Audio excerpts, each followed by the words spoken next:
Après cette deuxième injection, elle a eu 13 jours de retard dans son cycle. Le cycle d'après, 3 semaines de retard. Et depuis fin novembre 2021, elle n'a plus ses règles. Elle a parfois quelques traces de sang, mais qui ne sont en aucun cas des règles. Ses seins se sont considérablement atrophiés au point qu'elle n'a plus besoin de porter de soutien-gorge. Je suis très inquiète quant à sa fertilité. Je vous remercie.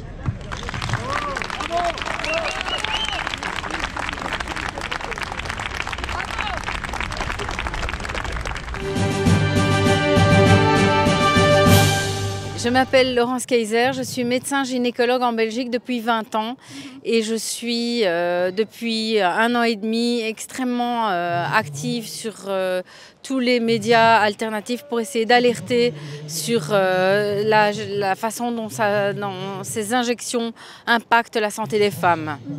Et alors, vous avez rencontré des victimes justement qui ont des effets secondaires graves à cause du vaccin?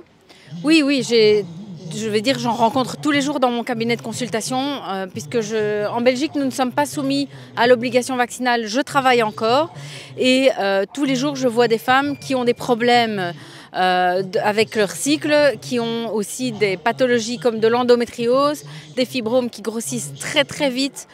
J'ai aussi quelques cancers du sein et donc je suis extrêmement préoccupée parce que j'ai beaucoup plus.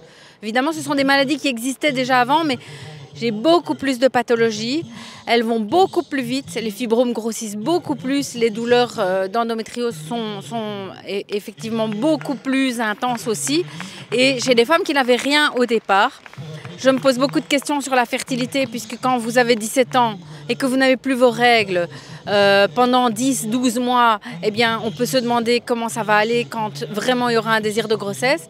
J'ai beaucoup de fausses couches également, des bébés qui naissent très petits, des enfants qui sont extrêmement pâles aussi à la naissance, qui ont des problèmes ils ont des gonflements, des édèmes assez étranges. Donc je ne sais pas dans quelle mesure ça vient des injections ou pas, mais je me pose la question puisque je n'avais pas ça avant. Et donc je rencontre très souvent ce genre de problème, ce qui m'a amené à collaborer avec le collectif Où est mon cycle, à ce livre qui est sorti aujourd'hui. C'est moi qui ai écrit Le mot du médecin pour permettre aux femmes et aux hommes aussi de comprendre comment fonctionne la physiologie pour aussi pouvoir comprendre ce qui se passe quand ça ne va pas. Et si on mesure, c'est-à-dire la proportion, pour vous, il y a combien de recommandations des cas comme ça anormales? Alors, je ne fais pas de statistiques sur mes patientes parce que c'est subjectif, mais je dirais que j'ai maintenant à peu près, sur les personnes vaccinées, 2 personnes sur 3 qui ont des problèmes de santé. Alors, pas uniquement gynécologiques, ça peut être des tendinites chroniques, de la fibromyalgie, des maladies neurodégénératives, des scléroses en plaques, des maladies de Charcot. Ça peut être aussi des gens qui me disent « je ne suis plus comme avant, j'ai un bruit dans la tête, j'ai des vertiges, j'ai des acouphènes, je suis extrêmement fatiguée ». Mais je trouve que 2 personnes injectées sur 3 se plaignent de ne pas être bien du tout, pour une raison ou une autre. Et évidemment, c'est extrêmement frappant, parce que je n'avais pas du tout ça avant. Est-ce que vous avez eu des ennuis ou des pressions parce que vous dénoncez ça?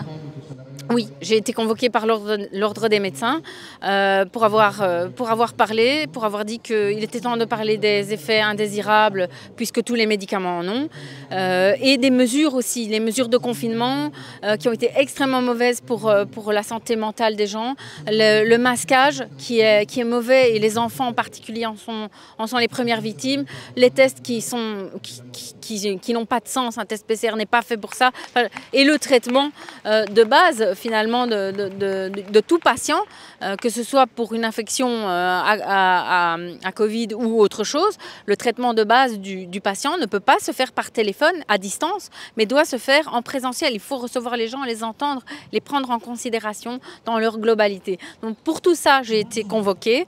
J'attends pour le moment le verdict, mais de toute façon, il est juste impossible pour moi de me taire parce que j'ai prêté serment. J'ai prêté serment de soigner mon prochain et c'est ma conscience qui me dicte ce que je dois faire. Les gens ne sont pas bien, il faut les aider et il faut prévenir tout un chacun qu'on ne peut pas, quel que soit le danger qu'on veut éviter, on ne peut pas utiliser des produits dont on ne connaît absolument rien pour tenter d'éviter ce danger. Ça n'est pas prudent du tout et c'est même une folie d'aller injecter des produits expérimentaux à des femmes enceintes, à des enfants. C'est une folie. Je viens de voir votre page. Qu'est-ce que ça fait du bien de ne plus se sentir seule. Première dose, j'ai fait une fausse couche 7 jours après. Deuxième dose, plus de règles pendant 64 jours. Franchement, votre page me fait un bien fou. Numéro 21. J'ai 26 ans et je suis infirmière. J'ai été soumise à l'obligation vaccinale. J'ai eu ma première dose en août 2021 et ma deuxième en février 2022. Souhaitant avoir un deuxième enfant, j'ai arrêté de prendre ma pilule. J'insiste sur le fait que j'ai toujours eu un cycle régulier. Mes règles ne sont jamais arrivées. J'ai fait plusieurs examens et j'ai été diagnostiquée ménopause précoce. Les médecins sont surpris au vu de mon âge. Bonjour, je m'appelle Claire, j'ai 25 ans et je suis une victime des effets secondaires du vaccin Covid-19. Vous pouvez décrire qu'est-ce qui vous arrive? Oui, alors j'ai reçu une seule dose de vaccin, donc c'était Pfizer. C'était en juillet 2021 et 48 heures après, j'ai développé de nouveaux symptômes que je n'avais jamais eu auparavant. J'étais en pleine santé, enfin j'étais vraiment en bonne santé. Et en 48 heures, ma vie a complètement changé. Donc j'ai développé des paralysies dans les jambes, dans les mains, dans les bras. J'ai eu du brouillard mental, j'ai eu des problèmes visuels.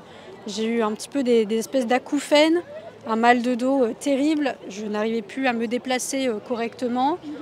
J'ai eu vraiment énormément de symptômes. J'ai aussi perdu pas mal de cheveux à un moment donné. J'ai eu des tremblements dans les mains. J'ai eu des sensations de brûlure au niveau des nerfs. J'ai eu mal à la nuque. Et vraiment tout ce qui est... j'ai eu des migraines, des maux de tête, vraiment l'enfer. Et surtout aussi une fatigue aussi, très fatiguée. Parfois le cœur qui s'accélère. Je ne pouvais plus monter les escaliers. Voilà, c'était horrible. D'accord. Donc vous avez consulté tout de suite le médecin? Oui, j'ai vu mon médecin traitant. Qui lui au début m'a dit que c'était peut-être du stress ou alors une maladie auto-immune que j'avais déjà avant. Bon, au début il n'a pas trop cru que c'était le vaccin, mais au fur et à mesure des mois maintenant il commence à entendre en fait mon témoignage et bon, il est toujours un peu en recul, il n'ose pas l'admettre, mais il m'écoute enfin. Mais c'est compliqué. D'accord. Et au niveau de votre santé, ça a amélioré un peu ou pas? Oui, alors là aujourd'hui ça fait 15 mois et je vais beaucoup mieux, beaucoup mieux. Alors pas totalement, j'ai encore des petits trucs à droite à gauche, mais globalement ça va mieux. J'ai refait du vélo la semaine dernière, donc je pense que ça va aller dans la bonne direction.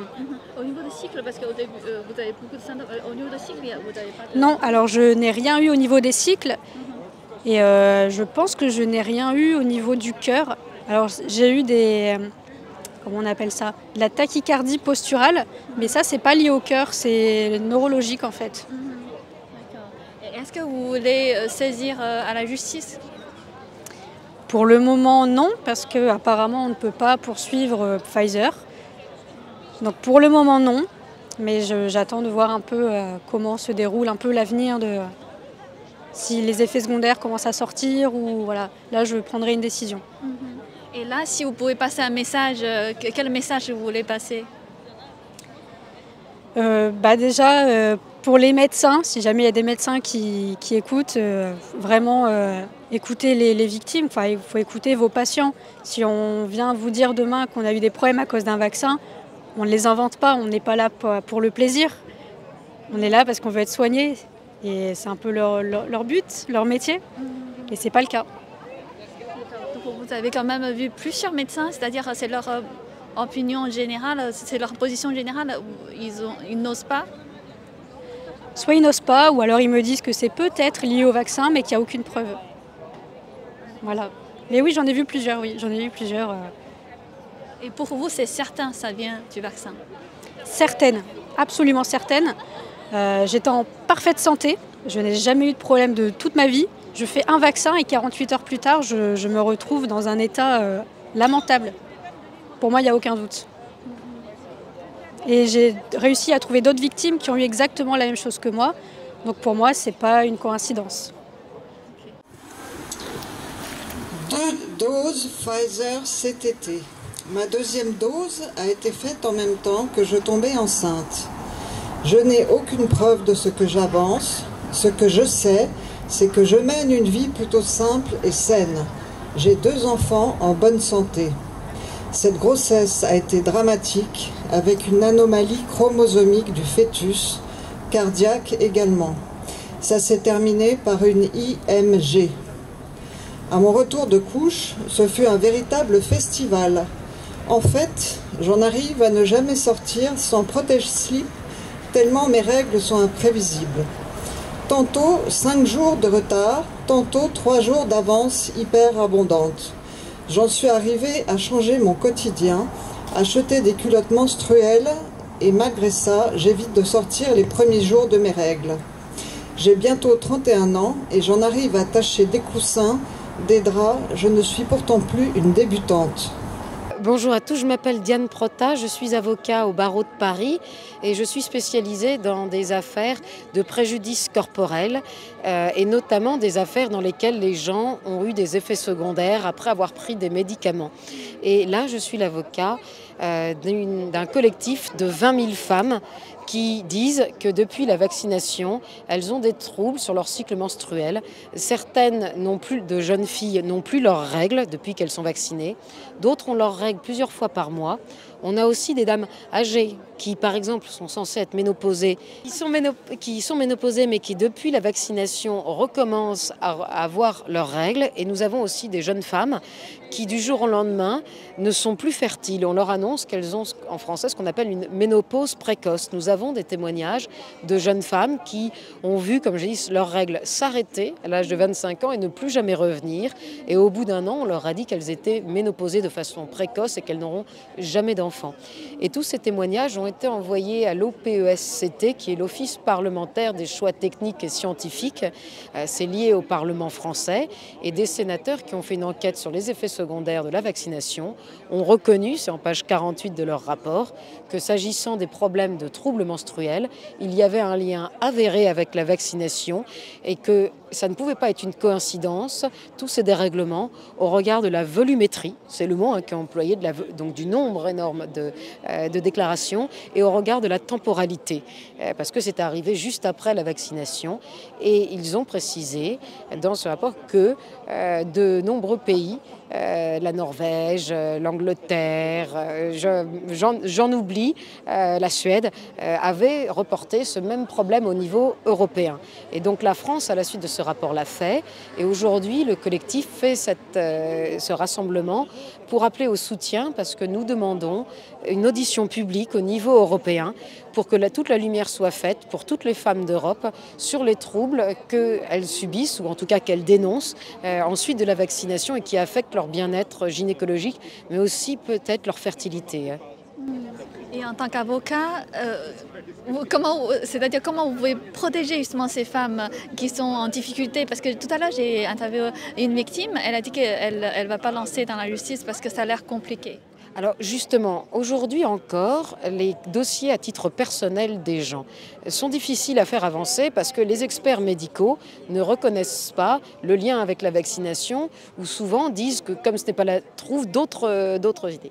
La seule façon d'y arriver aujourd'hui, c'est qu'il y ait un changement dans l'opinion publique et aussi qu'on fasse des actions collectives. C'est ce que font les femmes, parce que si vous réunissez le même type d'effets secondaires, arrivez au même moment avec tous ces témoignages, parce qu'aujourd'hui, c'est les témoignages témoignages, ce sont la preuve. Les gens vous disent, il n'y a pas eu beaucoup de déclarations en pharmacovigilance, mais tous les médecins ne reportent pas. Tout le monde ne pense pas à le faire. C'est pour ça que les témoignages qu'on a lus aujourd'hui sont si importants. C'est sur la base de ces témoignages qu'on démontre la réalité des choses et qu'on a pu faire admettre au Sénat français qu'il existe un lien avéré, puisque c'est ça la volumétrie, c'est le nombre de témoignages qu'ils ont reçus et le temps dans lequel ils les ont reçus. Donc à mon sens, on pourra faire reconnaître les effets secondaires, mais si on procède par catégorie et qu'on réunit suffisamment de témoignages de gens qui ont subi la même chose au même moment et qu'on prouve que c'était donc peu de temps après le vaccin. D'où cet intérêt. Quelle est votre recommandation pour que les gens puissent quand même retrouver la justice?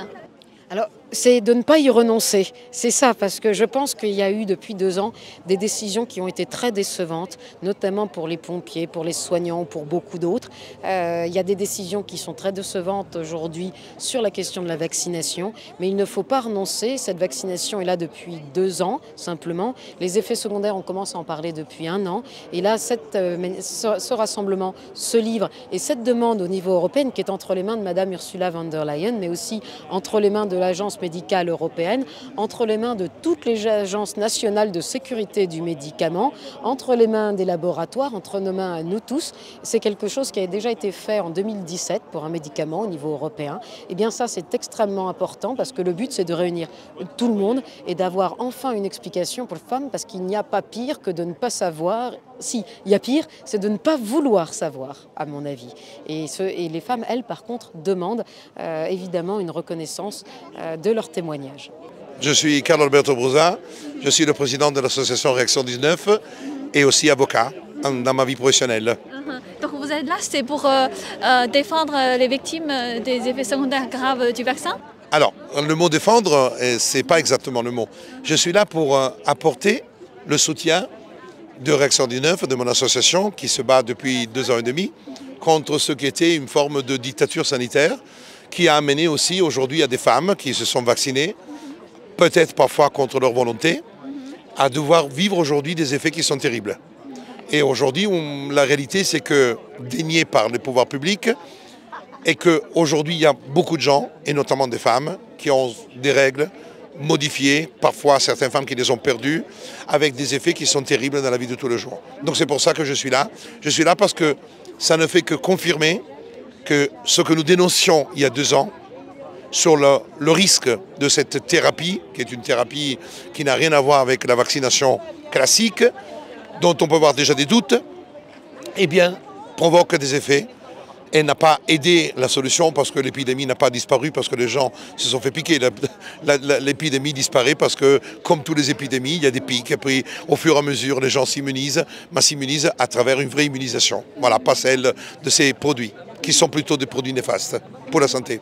Et au-delà du problème des effets secondaires graves, quelle est votre observation pour les problèmes généraux dans notre société actuelle? Aujourd'hui, nous sommes en train de vivre les conséquences d'une forme de dictature dans laquelle l'État veut avoir une emprise totale sur les sujets.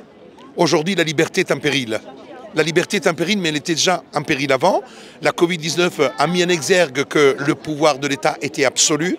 Le pouvoir de l'État a été d'aller nous empêcher de vivre, de sortir, d'aller faire nos courses, en distinguant des chaussettes qu'on ne pouvait pas prendre quand on pouvait acheter des tomates.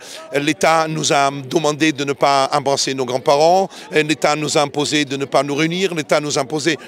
nous a privés de toute liberté pour faire face à une épidémie. Alors quand on prive les gens de toutes les libertés pour se battre contre une épidémie, pour moi c'est quelque chose d'inadmissible. Inadmissible parce que c'est un pouvoir absolu qui s'est pris possession de nos vies, qui nous a traités, qui a traité les gens, par exemple, qui n'étaient pas vaccinés, comme des parias de la société, qui a élu les gens vaccinés comme un peuple élu par rapport aux autres. Donc il a divisé, il a mis fin à ce qui est un principe d'égalité des hommes et des femmes devant les institutions. Il nous a discriminés et continue à le faire. Et ça sera comme ça. Et peut-être aujourd'hui c'était la Covid, demain ça sera l'énergie, ça sera le chauffage à la maison, ça sera toute autre forme de sidération qui donnera à l'État le pouvoir de contrôler chaque individu et d'avoir un contrôle sur sa manière de vivre. Donc venir sur Terre pour être des sujets non du droit, mais des objets de droit, ce n'est pas une vie. Être sur terre, ça veut dire être libre, bien sûr respecter les règles, mais pas avoir l'État qui vient contrôler dans notre vie privée ce que nous devons faire pour manger, pour dormir, pour se chauffer, pour se laver. Ça, c'est quelque chose qu'aujourd'hui, je trouve ça inadmissible, parce que l'État qui va vous dire même quelle température vous devez avoir chez vous, c'est un État qui s'immisce dans la vie privée des gens, alors que nous, on ne peut pas s'immiscer dans la leur, parce que M. Macron, les membres du gouvernement, etc., vivent une vie bien différente de celle que nous vivons, tous les jours. Justement, le président Macron a demandé à tout le monde de faire un effort pour baisser 10% de consommation d'énergie pour garantir un hiver sans coupure. Alors vous savez, les gens font déjà beaucoup de sacrifices. Que l'État commence, lui, à s'occuper de ses propres structures. Parce que quand vous avez le budget de l'Élysée, qui a même été augmenté, alors que normalement on est dans une phase d'économie, il aurait fallu diminuer le budget de l'Élysée. Alors que M. Macron vit comme un petit roi dans son château, avec tous les ministres, avec tous les services, avec la police et tout. Donc, excusez-moi, d'abord, qui commencent, eux, à gérer les bâtiments de l'État, les structures de l'État, en faisant des économies. Il y en a énormément à faire, alors que les gens, le peuple, celui qui doit se chauffer à 18 degrés, c'est déjà le peuple qui a du mal à faire ses courses, le peuple qui a du mal à terminer sa semaine, le peuple qui aujourd'hui a du mal à pouvoir faire vivre une famille normalement, le peuple qui a un SMIC qui ne permet même plus aux gens aujourd'hui de survivre. Alors, s'il vous plaît, que l'État commence lui-même à agir dans le respect des règles et pas faire le petit sketch, de mettre un col roulé pour faire voir qu'il s'occupe de nous. Voilà, tout ça c'est du théâtre et nous subissons le théâtre qu'eux décident, imposé à nous, on doit le regarder et exécuter comme des cons ce qu'eux décident. Voilà. Et pensez-vous que le peuple va suivre les recommandations du gouvernement? Le peuple, il peut faire ce qu'il a envie de faire. Je veux dire, chacun doit gérer sa vie comme il le souhaite. Et aujourd'hui, avoir du chauffage à 20 degrés parce que j'ai besoin de 20 degrés, ce n'est pas une atteinte au climat. Parce qu'ils ont fait n'importe quoi pendant des années. Et aujourd'hui, les gens ont le droit chez eux d'avoir 18 degrés ou 19 degrés ou 20 degrés. Ce n'est pas le problème de l'État. Je veux payer plus d'électricité, je paye plus d'électricité si j'ai envie d'avoir de 20 degrés chez moi. Aujourd'hui, ce n'est pas du tout cette logique-là. Le climat, aujourd'hui, vous savez, quand vous demandez à quelqu'un de chauffer à 10 degrés et quand vous pensez ce que le CO2 qui est envoyé dans l'espace, dans le ciel, par des avions, je me dis et qu'on fait rouler des voitures à combustible, etc. Donc tout ça, ce sont des conneries monumentales. C'est utiliser toujours cette sidération pour que les gens, même chez eux, soient atterris, soient dans la peur et dans le respect d'un État qui aujourd'hui est devenu notre papa et notre maman. Aujourd'hui, nous n'avons plus un père humain, on a l'État qui agit pour nous, qui pense pour nous, qui décide de ce que nous devons faire du matin au soir. Et à mon jour, il décidera de tout, même si on doit faire l'amour et quand il faut le faire et à quelle heure il faut le faire. Voilà. Et pour le moment, ces recommandations, c'est juste des recommandations, il n'y a pas de contrôle, il n'y a pas de... L'État commence toujours comme ça. Donc vous pensez après, il y aura l'État fera des une loi? Mais bien sûr, parce que de toute façon, ils ont vu qu'ils pouvaient tout faire. Ils ont vu qu'ils pouvaient décider que les gens, quand ils étaient assis dans un restaurant, n'avaient pas le Covid. Quand ils étaient debout, ils avaient le Covid. Alors ils sont capables de tout. Ils commencent par des recommandations. Ils voient que les gens sont là à dire « Ah là là, l'État, qu'est-ce qu'il est magnifique, ils sont magnifiques, ils sont gentils. » Et puis il y aura une loi, et après il y aura un décret. Et ensuite il y aura la police peut-être qui viendra contrôler chez nous si nous avons 18 degrés, parce que ça commence toujours comme ça. Vous souvenez-vous que même au niveau des masques, ça commençait par des recommandations. Après, le masque est devenu obligatoire. La vaccination, c'était des recommandations pour ensuite en faire une vaccination obligatoire. Et tout était fait pour que les gens se vaccinent. Alors, je ne crois plus à cet État, je ne crois pas à l'État entendu comme quelque chose qui permet aux hommes de s'épanouir. Un État qui est là pour arriver à contrôler chaque individu dans son système tel qu'il est conçu aujourd'hui. Voilà. Vous pensez que ça va finir comment? C'est qu'en réalité, ça va finir que les dictatures inspirent les démocraties. Vous savez, la démocratie est le système le plus difficile. La démocratie, nous avons vécu des années de liberté, dans lesquelles la France a été le pays de la Révolution, a été le pays de la Révolution culturelle, a été le pays du 68 qui a inspiré. Mais c'est ça qu'on ne veut plus. Aujourd'hui, on veut que des gens qui soient seulement des consommateurs. On n'en a rien à foutre de la philosophie du bien-être. Si vous êtes malheureux, prenez une petite antidépresseur. Comme ça, vous irez bien. De toute façon, ça permet de faire aussi des bonnes affaires. Alors, en réalité, jusqu'à quand nous continuons à vivre dans la seule chose qui compte, c'est l'argent et l'économie, mais qu'on ne préconise pas ce qu'on appelle le sens de la vie en pensant que le peuple et les gens doivent vivre dans le bonheur, eh bien cette manière-là va amener à une société qui est celle du crédit social. Celui où effectivement tu respectes les règles posées par l'État, tu seras bien apprécié. Tu ne respectes pas les règles de l'État, eh bien tu seras banni et mis au bord de la société. Vous savez, George Orwell, 1984, ce livre, il faut le relire parce qu'effectivement c'est un livre prémonitoire. Vous savez, au début de mon activité, ils disaient « Mais comment se fait-il que cet avocat, l'avocat des joueurs de football, de Ribéry, de Deschamps, etc., se met à faire ça ?» Moi, je suis un homme de droit. Je suis quelqu'un qui fait l'avocat depuis 28 ans et je suis très heureux parce que en étant avocat, je suis devenu ce que je suis. Je ne me suis pas inventé hier. Je suis le produit des années d'études en France, de devenir avocat dans ce pays, d'avoir étudié, de continuer à le faire. Donc aujourd'hui, je suis ce que je suis parce que j'étais avocat et je suis avocat. Et je continue à le faire parce qu'effectivement, pour moi, être avocat, c'est avant tout une mission. Moi, je n'ai pas fait avocat pour être millionnaire. J'ai fait avocat avant tout parce que je me lève le matin et d'aller me battre pour la justice me plaît et me rend heureux. Voilà. Toutes les personnes qui sont ici, maintenant, vous êtes tous et toutes porteurs d'un message. C'est très important. Personne ne le fera à notre place. Personne. Alors maintenant, il est temps de parler, il est temps de faire du bruit, et le silence n'est en aucun cas acceptable. Je vous remercie.